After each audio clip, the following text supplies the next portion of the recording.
माताएं कहती हैं गुरुजी बेलपत्र कब खाना चाहिए और कब नहीं खाना चाहिए। शिव महापुराण की कथा कहती है जब शरीर में रोग हो, शरीर में कष्ट हो, तब शंकर जी की चढ़ी हुई बेलपत्र अगर पूरी 3 पत्तियां,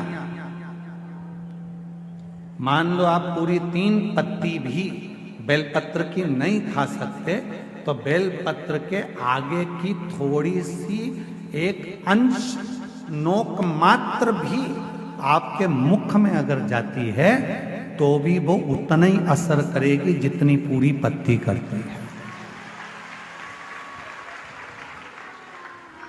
एक अंश मात्र। अब कोई तुमसे पूछे क्यों महाराज जी ये कथा कहाँ मिलेगी, तो स्कंद पुराण में, शिव महापुराण में, देवी भागवत में इस कथा का वर्णन है कि भगवान देवादिदेव महादेव काकड़िया की रोटी बनाई, काकड़िया की साग, और परसे माता पार्वती जी पावे भोलानाथ, माना शिव रटोरे छोड़ दो कपट मन शिव रटोरे, शिव रटोरे मन शिव रटोरे छोड़ दो कपट मन शिव रटोरे। काकड़िया की रोटी बनाई, काकड़िया की साग, काकड़िया की रोटी बनाई, काकड़िया की साग, और परसे माता पार्वती जी, परसे माता पार्वती जी पावा भोलानाथ, मन शिव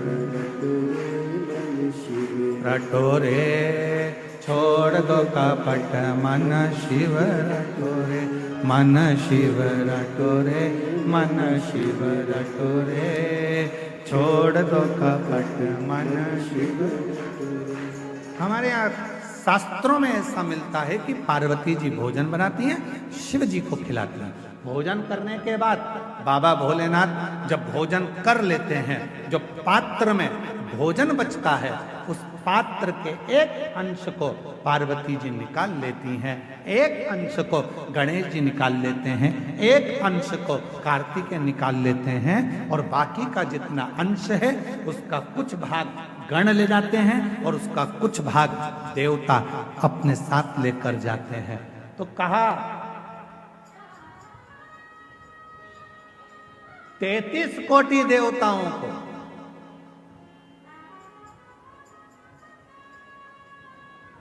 भोजन की थाली का कितना भाग मिलता था, जरा ध्यान से सुनना प्रयागराज वाले। जितनी मेरी जीजियां बैठी हैं, जीजा बैठे हैं, मेरी बेटियां बैठी हैं, बेटा बैठे हैं, जितने मेरे बुजुर्ग माँ बाप बैठे हैं, सब सावधानी से सुनना, और जितने आस्था चैनल पर, फेसबुक, यूट्यूब पर, जितना सोशल मीडिया पर सुन रहे हो, सब सावधानी से सुनना कि शिवजी की थाली में से जो भोजन बचता था वो 33 कोटि देवता, अब ध्यान देना, गणेश जी का हिस्सा निकल गया, पार्वती जी का निकल गया, कार्तिकेय जी का निकल गया, योगिनियों का निकल गया, गणों का निकल गया, उसके बाद में देवताओं का हिस्सा। आखिर वो देवताओं के हिस्से में से 33 कोटि देवताओं को उस भोजन में से मिलता कितना, कितना भोजन मिलता होगा, वो प्रश्न है। तो कहा प्रसाद का मतलब क्या है, जो शंकर जी की थाली में से भोजन जाता था भगवान नारायण के लिए लक्ष्मी जी लेकर जा रही हैं, और बैकुंठ जाते जाते जितने देवता उस प्रसाद का दर्शन करते थे वो प्रसाद उतना उतना उन देवताओं की दृष्टि में समाहित होकर उनके हृदय में उतरता जाता था। भोजन का कण मात्र का दर्शन भी सुख दे जाता, कण मात्र का दर्शन भी सुख दे रहा।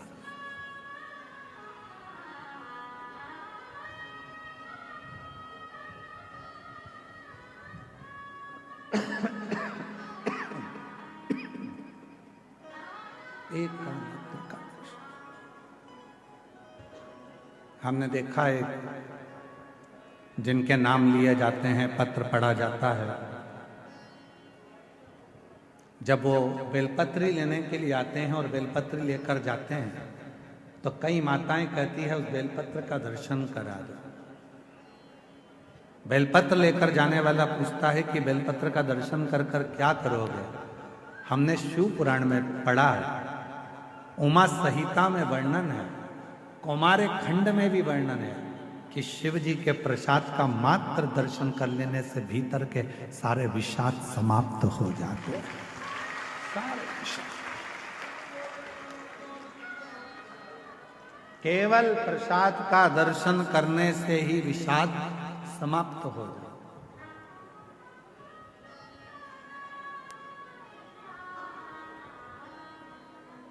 आप लोग रोज रोज अगर बेलपत्री खाओगे, भाई स्वास्थ्य खराब है तब थोड़ा सा अंश ले लो, रोज रोज खाओगे तो मुख में छार छार सा हो, कई बार स्वाद नहीं आता फिर भोजन, कई बार जिह्वा छारी छारी सी हो जाती। रोज क्यों खाना? रोज बेलपत्र अगर उठाकर ला भी रहे हो, उसमें से एक अंश मात्र, कण का मात्र बेलपत्र को अपने मुख में ले लो, बहुत। बाकी की बेलपत्र का क्या करें गुरुजी? लाओ, सुखाओ, इकट्ठी हो जाए, चूरा बनाओ, चूरा बना के महीन पीस कर उसको रख लो, उसको रख लो। कभी कोई बहुत ज्यादा कोई तकलीफ में व्यक्ति मिले, उसको चुटकी मात्र की वो बेलपत्र का चूरा, जो शिव पर चढ़ी हुई बेलपत्र है, उसका दे। महाराज जी, बाबा जी, अभी एक गौ माता को बीच में एक रोग हो गया, गाय के पूरे शरीर पर महाराज जी ऐसे गांठ गांठ जैसे फुंसियां पड़ने लगी, वो स्मरण में हमें आ नहीं रहा है? हाँ, लम्पी बीमारी हो पूरे में। सूचना मिली ऐसा ऐसा हो गया, क्या करें? हमने कहा अपने धाम पर जितनी भी बेलपत्र आती है उसको सुखाया जाए, सुखा कर पीसा जाए, पीस कर रोटी में मिलाया जाए और रोटी बनाकर गाय को खिलाई जाए। थोड़ी थोड़ी बेलपत्र की मात्रा, एक एक डेढ़ डेढ़ बेलपत्र की मात्रा की रोटी बनाई गई। डाला कितना? केवल एक बेलपत्र का आधा अंश उस रोटी में डालकर जब गाय को दिया तो वो लंपी की जो बीमारी थी वो धीरे धीरे धीरे धीरे समाप्त हो गई।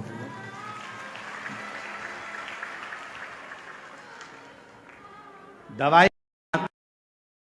इसी तरह बेलपत्र की भी मात्रा होती है कि कितनी मात्रा में खाना है। ऐसा नहीं कि बेलपत्र पूरी मिली है तो हमको पूरी ही खाना है, ले जाओ, थोड़ी थोड़ी घर में सबको दे दो, बाकी के संभाल के रखो। कोई जीव को, कोई व्यक्ति को जरूरत पड़े उस समय पर वो पानी से उसको थोड़ी सी डाली और निगल गए।